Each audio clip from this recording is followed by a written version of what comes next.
Deliberate, cerebral, and focused, General Ibrahim Badamasi Babangida is not a historical accident. His years as a leader were years of decisiveness and breathtaking reforms. Indeed, years of considerable and outstanding courage.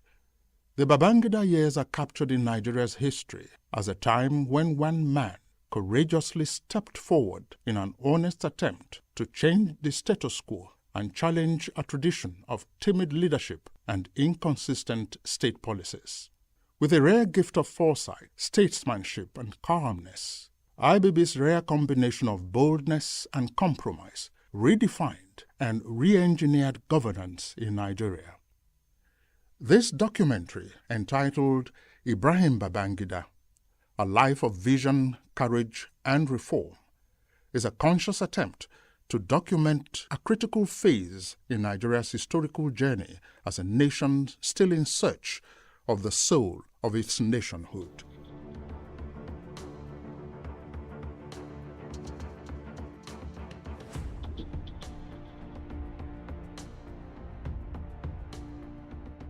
Born on August 17, 1941 in Mina, in today's Niger State, to Aisha and Muhammad Babangida, Ibrahim Badamasi Babangida received early Islamic education before attending primary school between 1950 and 1956.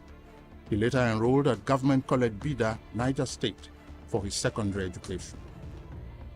The young Ibrahim Babangida's ambition was to become a civil engineer. However, different career guidance options by the northern establishment compelled him to enroll into the Nigerian Army in 1962. Ibrahim listened to the wise counsel of his forebears and enlisted in the Nigerian Army. Barely 5 years into the military career, there was the Nigerian Civil War, which began in 1967. The call to national duty is perhaps the most memorable task in General Babangida's military career. I went to war in 1967. What struck me was, here am I. I knew a lot of colleagues with whom we trained together, with whom we schooled together. Now here am I facing them in war. I never imagined that I will find myself in a situation of war with people who have been my friends, who unfortunately were on the other side. Well, I think I did because it was a job I had to do. And maybe it is a job that they on the other end have to do. But I found that really, really very touching moment in my life. In 1969, a few months to the end of the Civil War, Babangida married Mariam.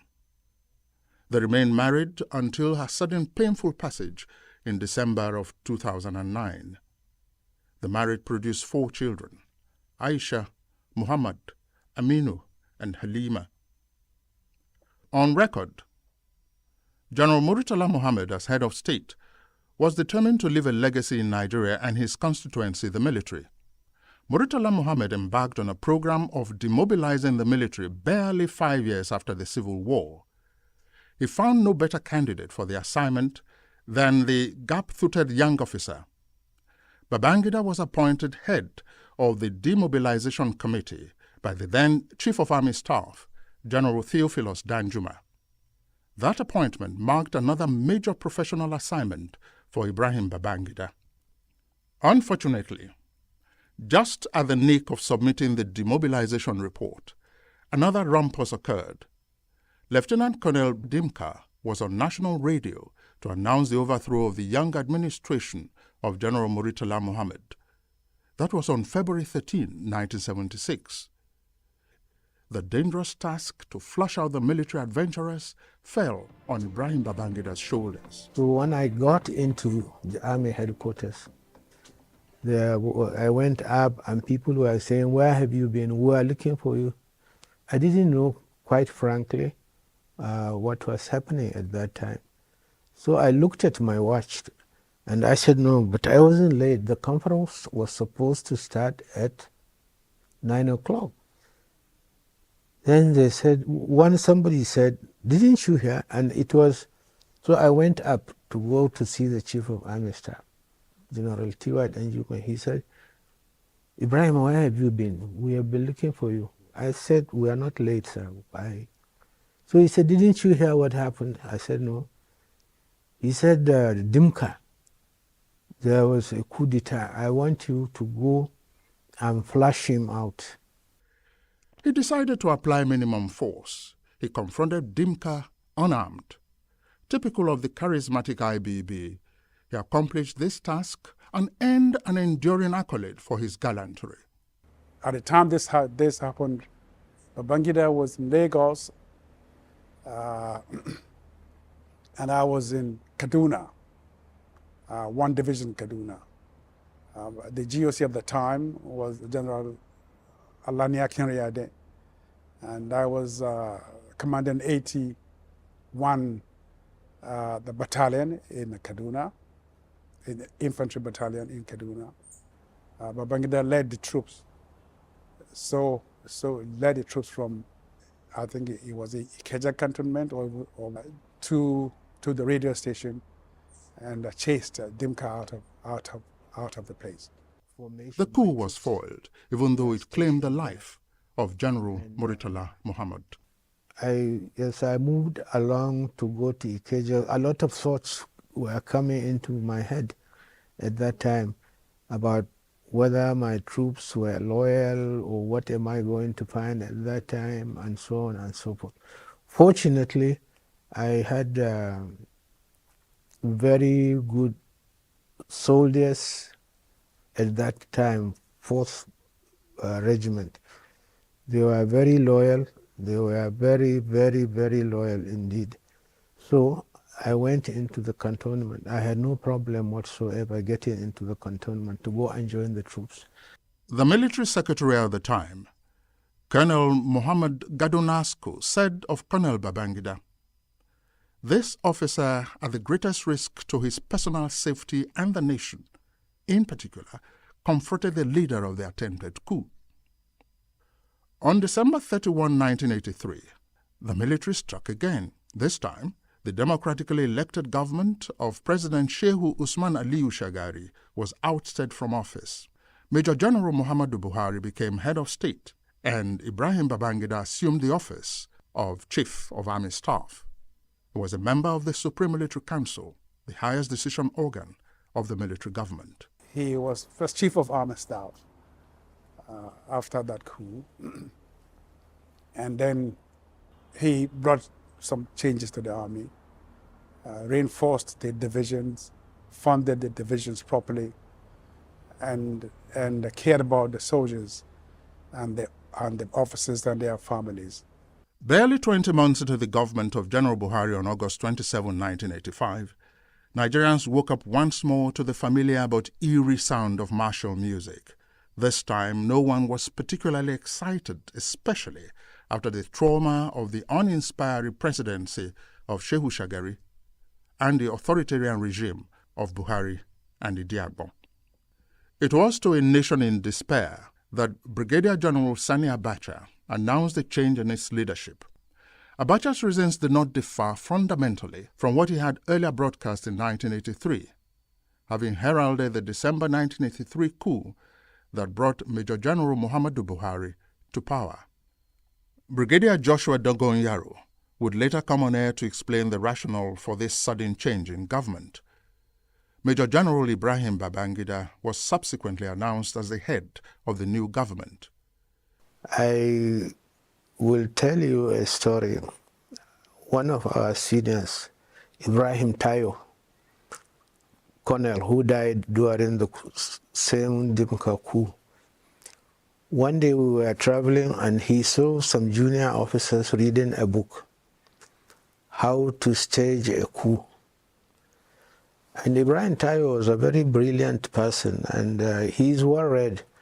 So he got the book out of the hand of the young officer. He said, he gave him a chapter in the book. He said, make sure you recite this chapter, get it into your brain, and I didn't know then. So I said, what did you tell, what chapter is it? Then he gave me the book. I saw the chapter, The Consequences of Failure. He said they should read it very well and understand it. And always I was remembering that story, the consequences of failure. So you find those of you involved are going to be killed. Those of you who connived will also be killed. Everybody will be killed once it fails. So those are things that I keep on remembering. And so we had a meeting on the 30th of December, I think, and we were well coordinated. We were always in contact. I was in contact with David Mark here in Mina and so on, but because he was the governor of the state. And what was paramount in our minds was that there shall be no blood whatsoever. And I'm glad to say that the soldiers were well disciplined, the officers were well trained and well led, and we carried that to the letter without any blood whatsoever. In a classic demonstration of uncommon leadership, the new military leader adopted the novel title of military president. In his maiden broadcast as president on August 27, he gave expression to his civil disposition. President Babangida expressed the readiness to unite the country. I'm pleased to take this opportunity to declare once again, therefore, that this administration attaches the greatest importance to constructive and helpful criticisms as well as the freedom of the press, and to declare further that the administration also attaches the greatest importance of fundamental human rights. A visible improvement in the standard of living of our people will not come overnight, of course. It is nonetheless feasible to take a meaningful action now which would alleviate the deprivation and misery of the large majority of our population within a short time. Thus, the administration will, in particular, take measures to check our galloping inflation and soaring unemployment. Part of these measures may require a review of our ongoing negotiations with the International Monetary Fund and our current debt servicing ratio. And I trust that we will be able to count on the goodwill of your countries and organizations on this issue. General Babangida is perhaps the most prepared of past and present Nigerian leaders. For instance, it took less than 2 weeks for the Babangida government to constitute its cabinet on assumption of office. His appointees, most of them civilians, remain the best crop of Nigerian intellectuals in public office. You are all aware of the circumstances which led to the change in the leadership of the government of this country, and I need not to repeat it here. Let me first of all congratulate all of you for a well-deserved appointment as members of the Armed Forces Ruling Council, a body which now replaces the former Supreme Military Council as the highest ruling organ of government. Your selection was made on your personal merit and experience, and not because you represent sectional or particular geographical areas of the country. I hope, therefore, that you will justify the confidence reposed in you. As members of the highest ruling organ of government, you are directly in the focus of the keen and watchful eyes of the public for your conduct of public affairs, your utterances, and general behavior. I, therefore, expect of all of you at all times loyalty, good conduct, and exemplary leadership qualities. I equally expect of you to be above board and render selfless service to the nation. A lot of people put a lot of credit on the kind of military people we had through that period. they were looking for the people to do the job. Of course, they had to fill their own people in some ministries. But by and large, they paid attention to merit and scholarship and objectivity and rational planning. And it didn't matter where you came from, even though they still had to look at, okay, each state will have maybe 2 ministers or whatever. But they went out of their way to really make sure that, if you don't mind my saying so, they had among the best in that cabinet, whether it's in health or in finance, in planning or agriculture, in law, in the, what do you call it, the Attorney General's office and so on. You know, all the people were people who had done quite well and went on to do very well even after they left that cabinet. Bringing the likes of late Professor Ransom Kuti on, and for us at that time, we knew that, I mean, health was everywhere. Health for the first time got the recognition that it deserved. And for me, that is, it's an indelible mark in health sector development and systems in Nigeria up until today. The economic blueprint of the IBB years remains one of the finest the country has ever had. His economic reconstruction policy was in tandem with the International Monetary Fund, IMF. I am beneficiary of one. That was NDE, Agri Scheme. We were provided by the local government with pre-fertilizer. We paid only 200 naira, only 200 naira for a borehole, for a wash bowl, 400 naira for a tube well, and 800 naira for a borehole by that time. I utilized the NDE scheme. I utilized the wheat production scheme, which was introduced by him. And again, I was given a contract in a school that he established near my local government, that is Nigeria Police Academy. So I utilized the first opportunity, second opportunity, third opportunity, all provided by the regime of General Ibrahim Babangida. On the strength of the reforms, he introduced a structural adjustment program, SAP, after engaging in a national debate. He appointed Dr. Kalu Idika Kalu as Minister of Finance. The adoption of SAP was noble, but not without its challenges. We had to think up our own policies within the concept of restructuring the economy. It didn't have to be like Korea or so, Taiwan or Japan or Zimbabwe or Kenya or Argentina or Brazil. It had to be something that would be based peculiarly on Nigeria's circumstances. But we got fixated on the name, SAP. An issue that became very vexed. You see, and it's not just Nigeria, many developing countries. The whole concept of debt is a very negative concept, whereas it doesn't have to be. I mean, when you really think of it in more domestic terms, that's why you have banks of different sorts.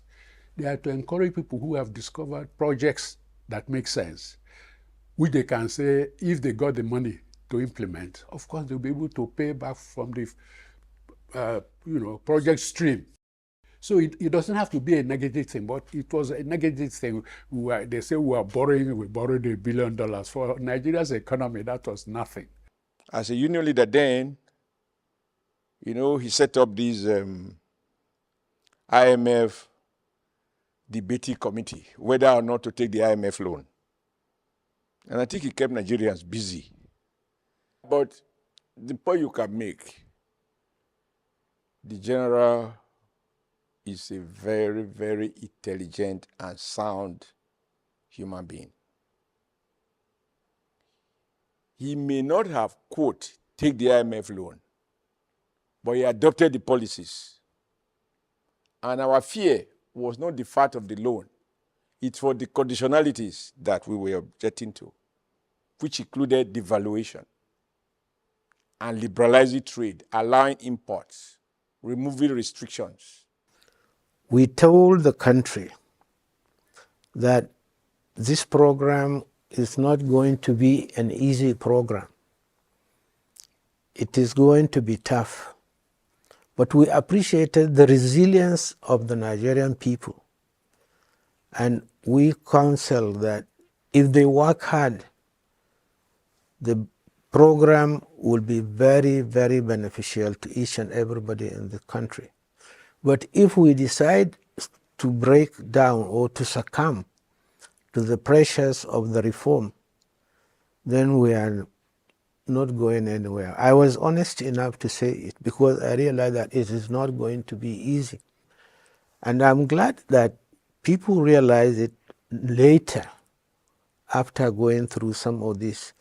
People who stood firm to do what we were trying to do, let's say in privatization, for example, they are now today some of our successful captains of industries in this country.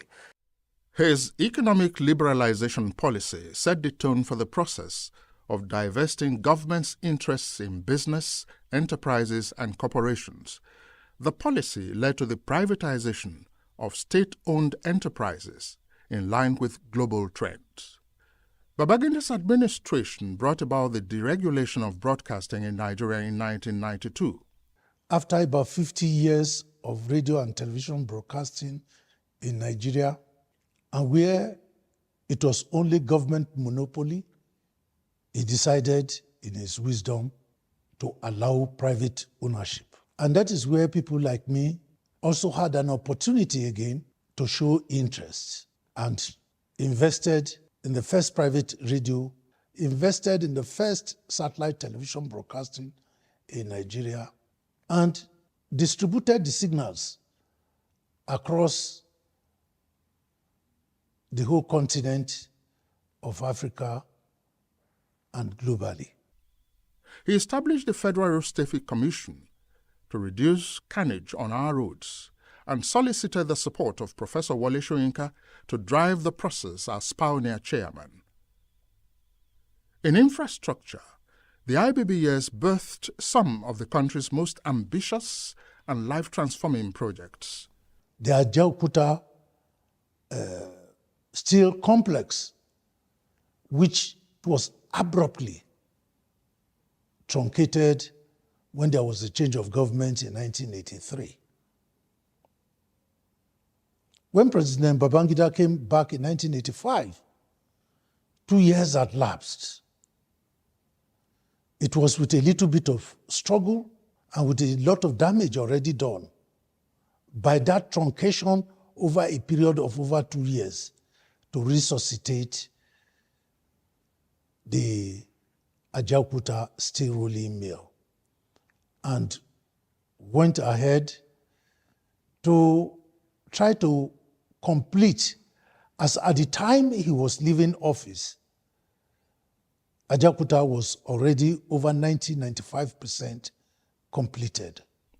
The third mainland bridge in Lagos, stretching over 11.8 kilometers, which was once the longest bridge in Africa, linking mainland Lagos to Lagos Island, Nigeria's commercial nerve center, was completed by President Babangida. General Babangida took Nigeria on a journey of fundamental political re-engineering. He set for himself the task of bringing about a new political culture. He was in constant touch with the people. He preached attitudinal change and patience. He appealed to the understanding and the buy-in of the people to his policies and programs by deploying his charisma and power of persuasive presentation. He was a military president, but he was very democratic. He listens to people.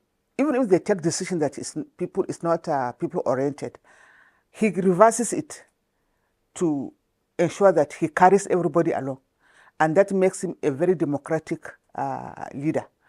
For me, President Babangida did a lot for this country. He did so much, and his wife, she brought the idea of women, this issue of rural women that Mrs. Babangida brought, and that what also gingered Nigerian women into politics. I was very much in contact with the general feelings within the society, I have friends that come across or cut across the entire spectrum of the society. I was interested in generally governance, generally. So I'm always in contact with people who are affected by governance. A transition timetable was drawn up, setting the terminal date of military disengagement for 1992. The timetable was designed to establish a gradual and graduated learning political process, with the ultimate result of establishing a new political culture. He started the process of creating the Third Republic in 1988-89 with the Constitutional Conference. I happened to be a member of that Constitutional Conference. Towards the end of the Constitutional Conference, various associations were formed towards forming political parties. But I think he was very wise in looking at the political structures around the world and found that every country that was successful had two major political parties. And if he had allowed a motley of political parties, the whole country would have been in confusion. The National Republican Convention, NRC, was referred to as a little to the right, and the Social Democratic Party, SDP, which was a little to the left, emerged. His ultimate intention was to wrest political power from those he described as moneybags and make Nigerians equal founders and equal joiners. Indeed, the formation of those parties and the leadership of those parties were not imposed. It was democratically done. I was elected first national chairman of the NRC in 1990 in a major convention here in Abuja. Many people did not give me any chance of winning that election, but fortunately, it came through that I won the election. The other party is the SDP, the Social Democratic Party, the one to the little left. And the head of that party, chairman, was Ambassador Babangida Kingibe. And so there were 30 states in the country at the time. And we went into elections in 1991 for the governorship. And that was the beginning of creating the Third Republic. The presidential election pitched Mashood Kashimawo Olawale Abiola, MKO of SDP, against Bashir Tofa of the NRC. Nigerians trooped out on June 12, 1993, shunned ethnic and religious sentiments, and voted overwhelmingly for the man they thought was best suited for the job. Across the world, the June 12 presidential election is still measured as the freest and fairest that Nigeria ever had. June 12 marked a watershed in Nigeria's politics. It became the determinant of power configuration in the country. Was the annulment a political miscalculation on Babangida's part or a courageous error? I happened to be there. You see, when you walk at that level, inside, with the president, you're an insider. So most of the policies that are made, most times you tend to understand them better than the people outside. The people outside don't know most times. I wasn't a policymaker, but from my observation, I can tell you that whatever is happening inside, most times is misinterpreted outside. A lot has been said about June 12, and people perceive it on different platforms. I knew the feelings within the military establishment, and we wanted to hand over then a country or an armed forces that is not coup prone. We wanted to establish an excellent civil-military relation where a democratically elected government takes care of the country and subordinate the armed forces under the constituted authority elected by government, just like it was during the First Republic. All these are what is working on our minds when we had that annual June 12th. So I knew the feeling of the military at that time. Another coup was imminent at that time. I had the information, I have the documents, I confronted some of the all. And I thought it's not fair again to plunge the country into another thing. We succeeded in carrying out a coup which was bloodless, and then we carry out another one which I think is going to be bloody and tribalistic. So that is, we are sowing the discord of a very fragile Nigeria, a Nigeria that was not the dream of our founding fathers. And we had no alternative but to resist the pressure. Do it this way. Oh no, it's because of this. I had all sorts of things about this, but we were determined. We knew the country should be first. It's just the purpose is to save the country. And I'm glad we still have a country. Chidi Amuta is the author of Prince of the Niger. He agrees that the June 12 election debacle is not a pleasant experience, but insists lessons have been learned.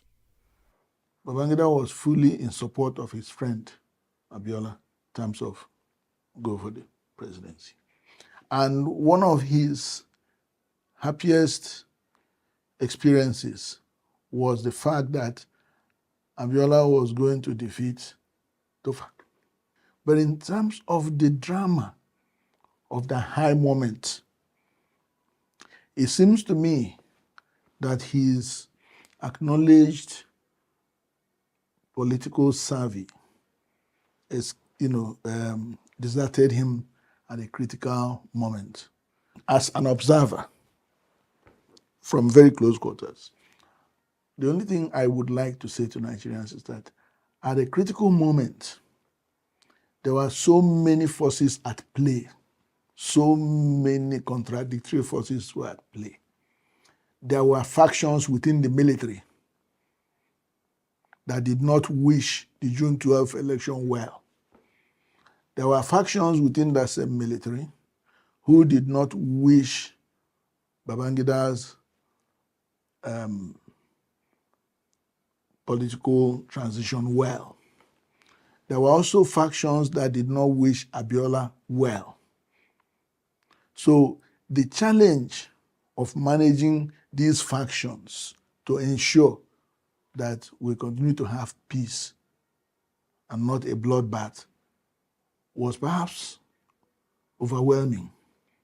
There would have been coups directed at Babangida, coups directed at Abiola.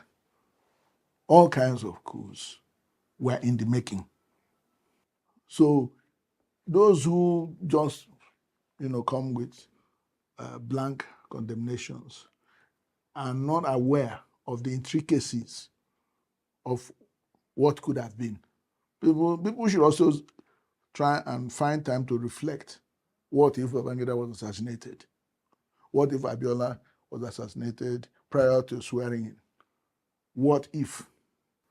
It wasn't a pleasant thing. The annulment of June 12 election was a pleasant experience for anybody. I don't think it was for Babangida. To be a military man and run the best, freest election is something to thank God for. And I think it's a very important thing. We should not just think about that this was annulment. In life, always think about the good and the bad. If you just zero on the bad, that's not good. He ran a good election. If that election was not good, people would not be lamenting. And I happen to know that it wasn't he just that did it. I happen to know that. Nigerians should stop talking about annulment only. Nobody likes it. But the fact that he ran the freest and the best election ever had in Nigeria is something to thank God for. I hope we'll have leaders, not just military men, but leaders who will run elections that Nigeria will hail as freest and the best. Despite the enormous task it faced building a new Nigeria, the Babangida administration also played significant roles in the liberation movements in South Africa and Angola. Nigeria, under Babangida, played an active role in the peace process across the world. Differences continue. Disillusionment may arise with democracy in the face of persistent and extreme economic hardship, side by side with the restructuring of the political process. Nigeria was involved in restoring peaceful relations between Chad and Libya, between Burkina Faso and Mali. Nigeria took the front stage to resolve the misunderstanding between Liberia and Sierra Leone and the deep-seated economic and political problems between Ghana and Togo, just as it pushed for Morocco to return to the Organization of African Unity, OAU.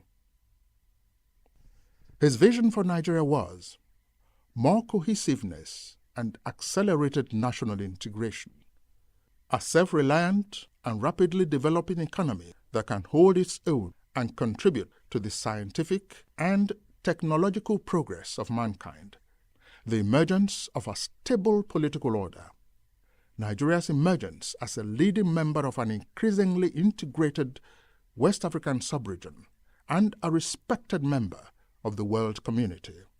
In 8 years, between 1985 and 1993, the IBB audacity assumed the central topic for discussion in national life and the international community. Without a doubt, he had the presence of a typical dictator, yet he maintained the modesty of a gifted statesman in a democracy. Ran government with a lot of intellectuals, and I remember people like Tai Shodare, Wole Soyinka, Dr. Chuo Kongu, Dr. Khalid Kakalo, Professor Ogomodea, and Alhaji Abubakar Alhaji, and a lot of rest of them. He is what I can represent. He represented the people and behaved like more of a politician than a military man. So he was more political than a military man. When he was a leader, though a military head of state, but he ruled with some touch of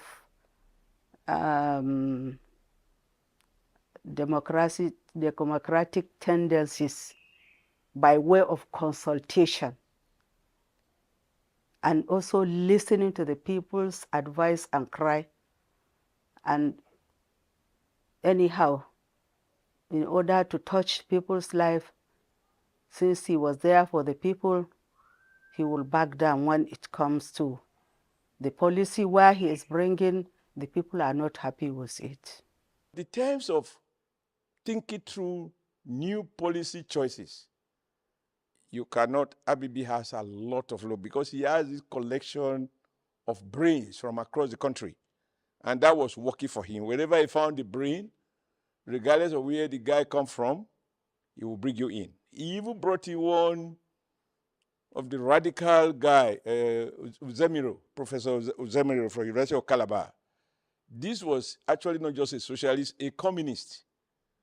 And he co-opted him into what he called Presidential Economic Advisory Committee, which was chaired by Professor Aboyade. So when we go for that, we have a meeting with the committee to present Labour's perspective on economic and social policy choices. You will find a communist there, or a socialist of repute, who is a professor, who teaches us all the little things we know about, the evils of capitalism vis-a-vis the beauty of socialism. You now find him sitting on the side of government and tell you, don't worry, we've got through it. Trust me, I'm here to represent your interests. Now, that capacity to bring people from various backgrounds, regardless of their ideological orientation, which he knows, gives every segment of society a sense of, oh, we are all involved in it.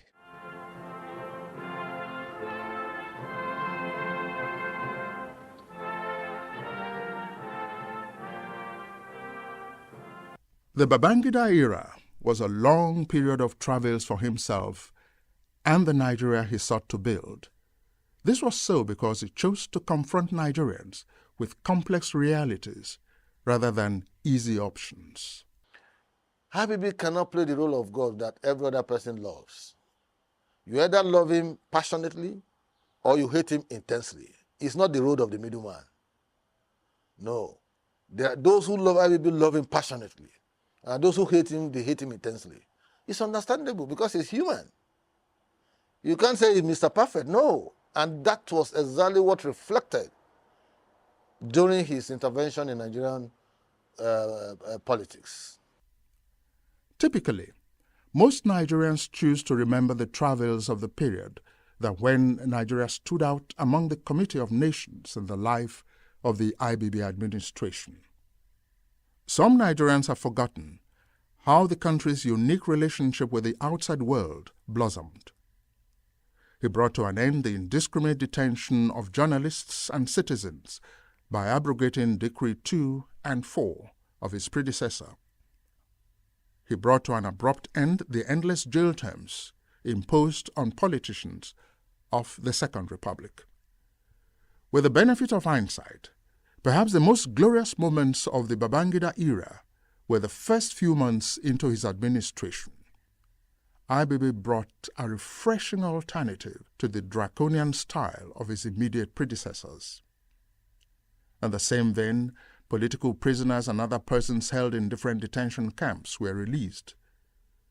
IBB declared an economic emergency and embarked on economic diplomacy. That made it possible for our top captains of industries, like then Shonekon, Dan Tata, to just mention a few, a part of my economic team. And so we went around the world with them, opened doors for them, and they did great businesses. He abolished a law which previously made foreign exchange transactions an offense. This was on October 29, 1985. Persons convicted under the Exchange Control Anti-Sabotage Decree were immediately set free. Worthy of mention was the movement of the federal capital from Lagos to Abuja, when President Ibrahim Babangida signed the legal instruments under which Lagos ceased to be the capital of the Federal Republic of Nigeria. By this singular act, IBB actualized the process started by General Murtala Muhammad in 1975. Never before in the history of Nigeria has any leader made a conscious effort to bring national and economic issues to the level of ordinary Nigerians. This was the hallmark of the IBB era. I like to look at him through the lens of better life, So for women, it became a game changer. For us to, his wife, who I'm sure is the #1 supporter, bless her soul, was able to bring out, the innate capabilities of Nigerian women to fore with the better life, starting bottom up, and which is the approach a lot of people, even in the development world, would like, the bottom-up approach. That, again, is a plus for that administration. And then, again, rural development. So the DIFRI project, again, was another milestone that I think that if we had continued with, we would have had a lot of openings and a lot of potentials that are hidden there at the rural areas. He had a good reputation for economic management. He was a meticulous planner and always a step ahead of his adversaries. He was a formidable military officer who was not afraid to take tough decisions. He was, and still is, a kind-hearted Nigerian who understands the intricacies of Nigeria's multi-ethnic configurations.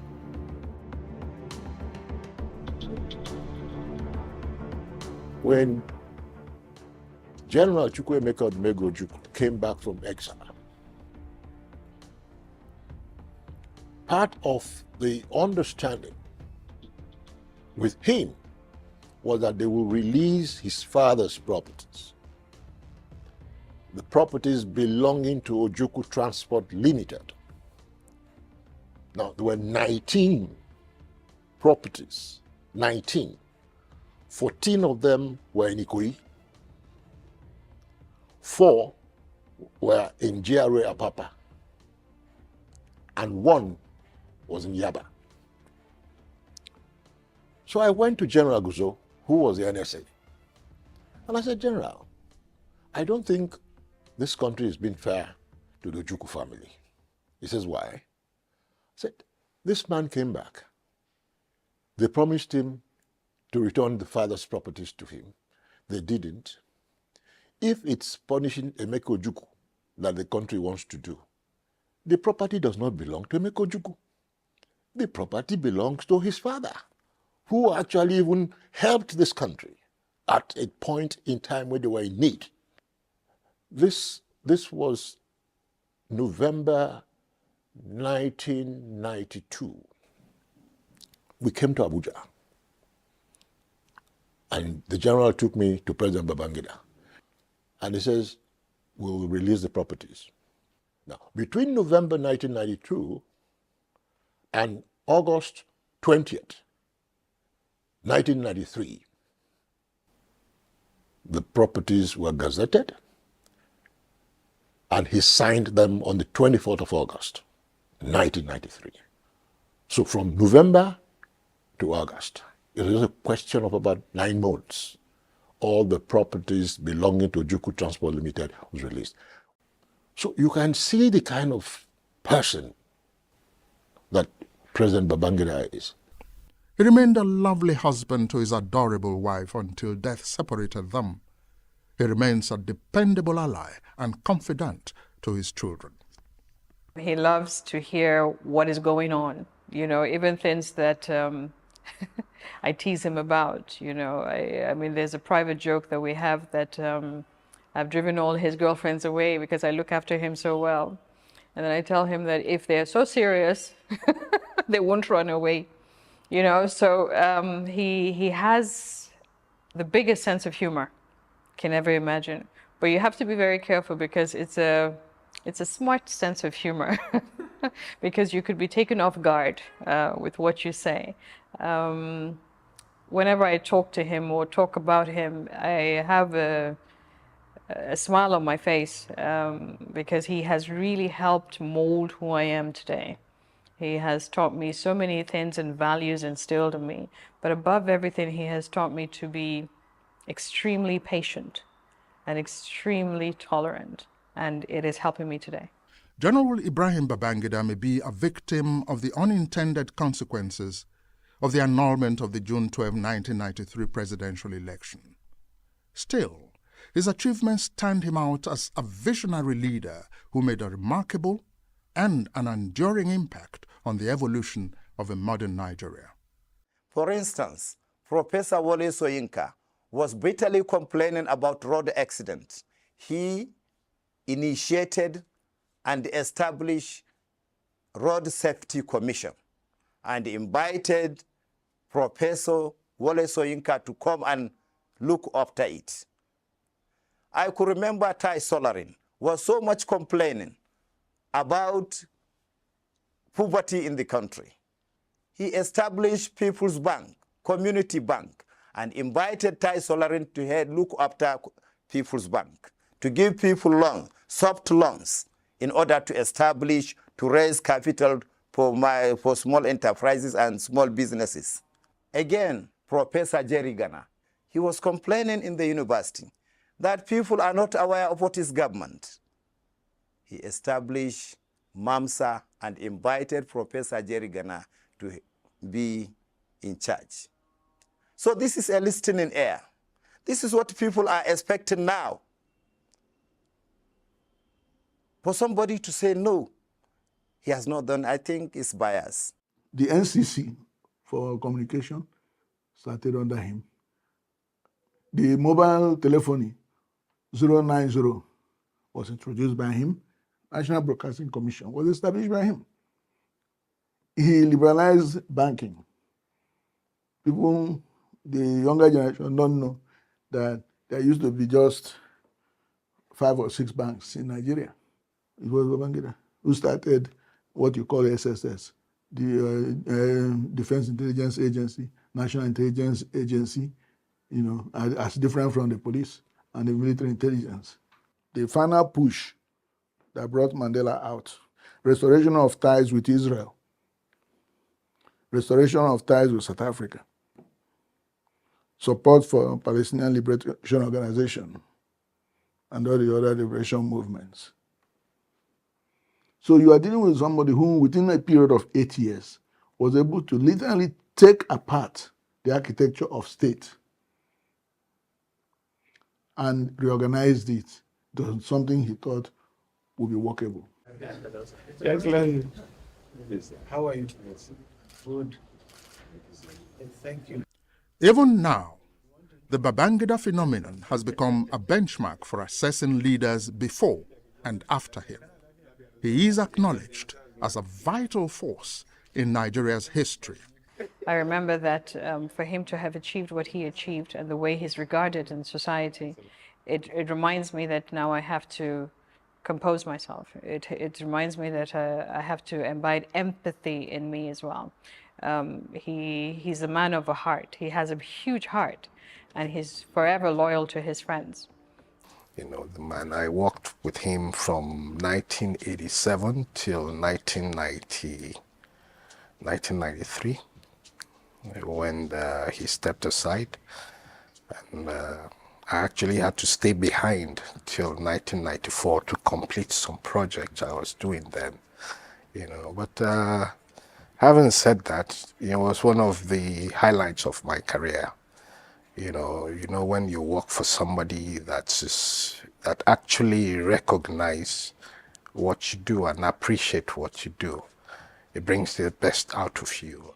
The Nigerians are very easy to govern if you come up with honesty and not double standard, with sense of purpose and not hypocrisy, with objectivity and openness and not being selective in the way and manner you dispense your leadership essentials. So in a new Nigeria, which we all crave for, we want to see a president that is truly Nigerian. And that is what IBB is. He's a kind person, very kind man, unless you don't meet him face to face. Anything he has in his hand, you can take it away from him. At his own time, this country was very united. Every area, the young people were hoping and they were encouraged to participate actively. But today, it is the government itself that goes around the whole world to inform the world that Nigerian youths are indolent, they are corrupt, they are criminally minded. They are the ones demarketing. This was something that did not happen during the IBB years. We wanted to meet with the president. To my surprise, as we enter, we're about a 7-man delegation led by the NSC president, then Pascal Biafra. As we entered, he apparently had details of each and every one of us, including my small self. And he said, "Oh, Adams, you work like a military officer. I tend to work fast." I said, "How is your wife, Clara?"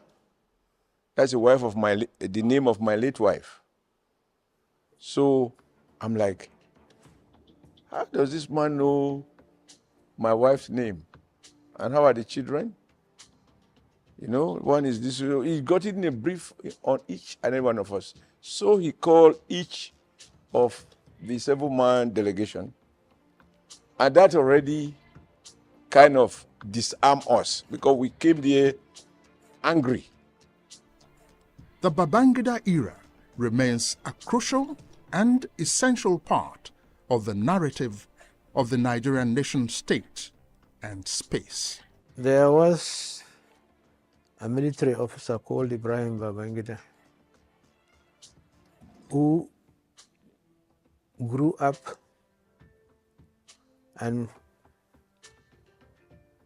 joined the army, and he was able to serve when the country and the army needed him at the most important time in the development of this country. And I'm glad that I did serve. Ibro, we've done well for Nigeria. We've made our mistakes. And we'll be less officers and gentlemen not to own that up. But whatever mistakes were made not deliberately. We made hoping that what we're doing was the best for Nigeria.